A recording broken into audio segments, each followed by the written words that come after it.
നിങ്ങളോട് ഒരു കാര്യം ഞാൻ ചോദിക്കട്ടെ. ഈ ഭൂമി ഒരു പുസ്തകമാണെന്ന് നിങ്ങൾ കരുതുക. ഈ ലോകത്തുള്ള മുഴുവൻ മരങ്ങളും പേനകളായി നിങ്ങൾ സങ്കല്പിക്കുക. ഈ ലോകത്തുള്ള മുഴുവൻ നദികളും കടലുകളും മഷികളാണെന്ന് നിങ്ങൾ ഓർക്കുക. ഈ ലോകത്തുള്ള മുഴുവൻ ജനങ്ങളും ഇരുന്നു കൊണ്ട് ഈ പേന കൊണ്ട് മഷിയിൽ മുക്കി ദുനിയാവാകുന്ന പുസ്തകത്തിൽ അള്ളാഹുവിന്റെ റസൂലിന്റെ മദ്ഹ് എഴുതുകയാണെങ്കിൽ എഴുതി തീർക്കാൻ പറ്റുമോ? പറ്റൂല, കഴിയൂല. അതാണ് അള്ളാഹുവിന്റെ റസൂല്. അവിടുത്തെ മദ്ഹ് പറയാനോ എഴുതാനോ ഒന്നും നമ്മളെ കൊണ്ട് ഒരാളെ കൊണ്ടും കഴിയില്ല. പിന്നെ നമ്മൾ എന്താ ചെയ്യുന്നത്? അവിടുത്തെ ബറക്കത്ത് കിട്ടാൻ വേണ്ടി അവിടുത്തെ മദ്ഹുകൾ നമ്മൾ പറയുന്നു, അത്രയേ ഉള്ളൂ. നമ്മൾ അള്ളാഹുവിന്റെ റസൂലിന്റെ മേൽ മദ്ഹ് പറയണമെന്ന് റസൂലുള്ളാഹിക്ക് നിർബന്ധമൊന്നുമില്ല. അവിടത്തേക്ക് അള്ളാഹുവും അള്ളാഹുവിന്റെ മലക്കുകളും ഒരുപാട് മദ്ഹുകൾ പറഞ്ഞുകൊണ്ടിരിക്കുന്നുണ്ട്.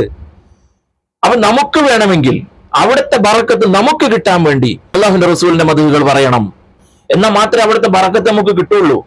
അള്ളാഹിന്റെ റസൂലിനെ സാധാരണക്കാരനാണെന്ന് പറഞ്ഞാല് നാളെ പോകുമ്പോ അള്ളാഹിന്റെ റസൂൽ ആട്ടി ഓടിക്കും.